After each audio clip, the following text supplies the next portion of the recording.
Hello, this is Sheshachalam from Astroguide Mysore. So today let us discuss a yoga, Mahabhagyayoga. Maha means great, Bhagya means fortune. A yoga which gives the native who's having it great fortune in life. So this yoga specifically has two different classifications, one for the male, the other for the female. So let us go into the definition of this yoga. If the birth is in daytime, the native is a male. See, there are some conditions here. If the birth is in daytime, that is ruled by sun, a male planet, and the native born is a male, and provided that sun, moon, and ascendant all are falling in the odd signs. This is for the male. 5 conditions. Daytime, which is ruled by sun, the native born should be a male child. Sun, moon, and ascendant have to be in odd signs. So, these are the conditions for the male. The reverse applicable for the female, that if the birth has happened in the night time and the child born is a female and sun, moon, and ascendant are all in even signs. So, what is the relevance of this? See, relevance is very important. Simply explaining yogas, it can be done just by textbook. But relevance, we should understand why are these elements, the sun, the moon, and the ascendant, are taken into consideration for this yoga. The body, the mind, and the soul. Body, the ascendant, mind, the moon, and the soul, the sun. The 3 major elements which are actually what we are made of. So, when these 3 are sitting in odd signs and even signs, they manifest differently. So, the odd signs are called as the male signs, and the even signs are called as the female signs. So, if we go into it in depth, Aries, Gemini, Leo, Libra, Sagittarius, and Aquarius. These 6 signs are called as the male signs because these are odd signs 1, 3, 5, 7, 9, and 11. So the even signs are Taurus, Cancer, Virgo, then we have Scorpio, that is Scorpions, and we have Capricorn, and then Pisces. So that is 2, 4, 6, 8, 10, and 12. So what is the relevance once again of this male and female signs? The Tatvas, Agni, Prithvi, Vayu, Jala, will go 3 times. Agni, Prithvi, Vayu, Jala, Agni, Prithvi, Vayu, Jala, Agni, Prithvi, Vayu, Jala, 12 signs, starting from Aries. So let us take this as odd and this as even. Agni, Aries, Prithvi, Vayu, Jala, Agni, Prithvi, Vayu, Jala, and Agni, Prithvi, Vayu, and Jala. You have 6 of Agni and Vayu here in the odd sign, and Prithvi and Jala in the female sign, and that is why it is the female sign.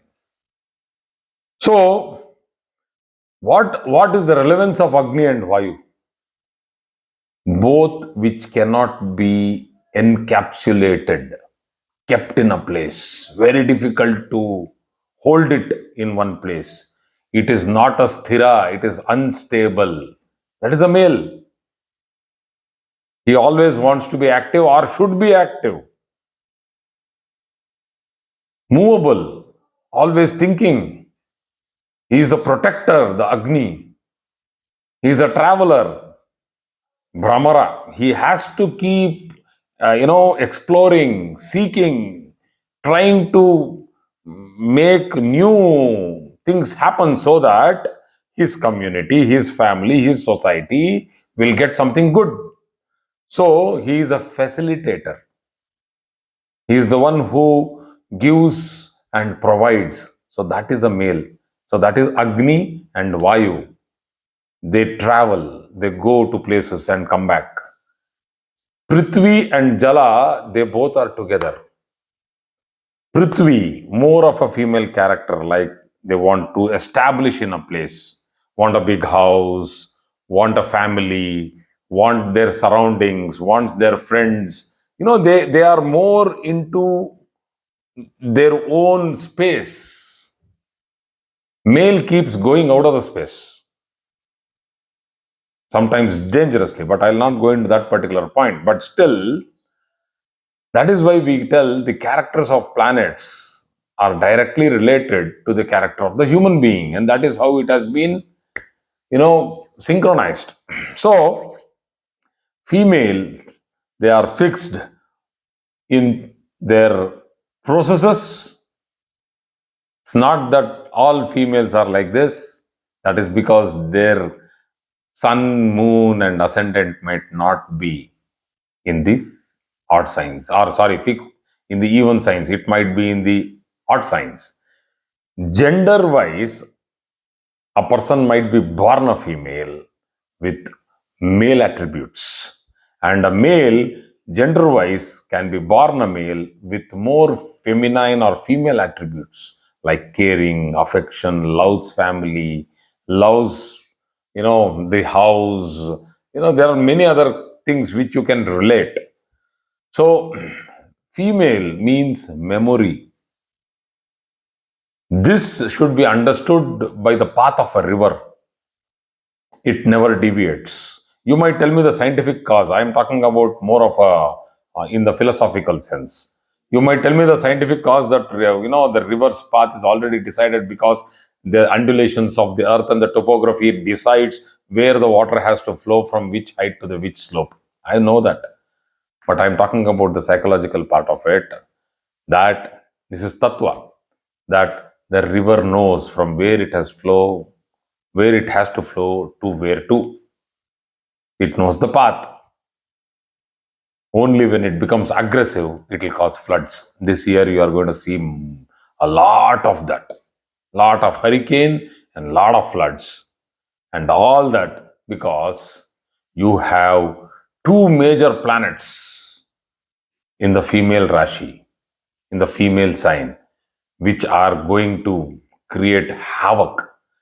One, Saturn entering into Pisces, and Jupiter, which is just now he has entered into Taurus. Lot of rain, lot of havoc, lot of garshana, what we call as friction in the environment. But let me not go there.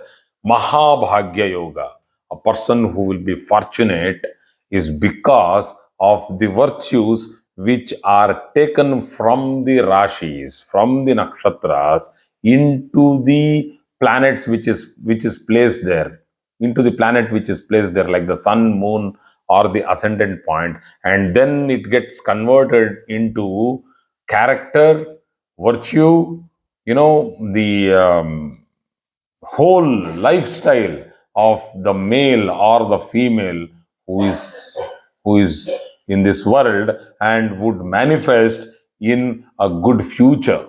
So the results are that for the male, there are different results. A man with great value system, a person with good character, who is a provider, as I told you, a giver, a strong ruler, a commander who never loses his stance and has a good longevity and good life, and has a personality which can be idealistic. That is for the male. And for the female, good progeny, fertility, wealth. Why fertility? Because it involves Prithvi Tattva. It involves Jala Tattva. So in agriculture, you know that when it rains, we plow the soil and we sow the seeds. It's not when it shines bright and it is, peak summer that we plow the soil and sow the seed. That day itself the seed will die. It has to be fertile. The humus has to be there. You need to feel the fragrance of the mud and the water meeting each other. So that is what is a female. It attracts life into it.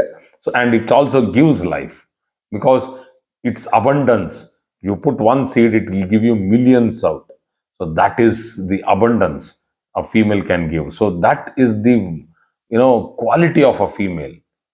So who are real females and who are real males? Let us judge from our own charts by going into this particular yoga, Mahabhagya Yoga. So for a female, as the results, I'll complete that. Good progeny, wealth, acquiring property, great values of tradition and memory associated with the tradition, and lot of stability. Materialistic happiness for the females. So this is a yoga which actually is defined with regard to the gender, but here it is specifically trying to tell you that even a male can have the yoga in the even houses and it will act differently. The female can have a yoga in the odd houses, it will act differently. So you need to understand the transformation of the yoga. See your own charts and give me the feedback. It will be an excellent exercise to do. Thank you very much for today's class.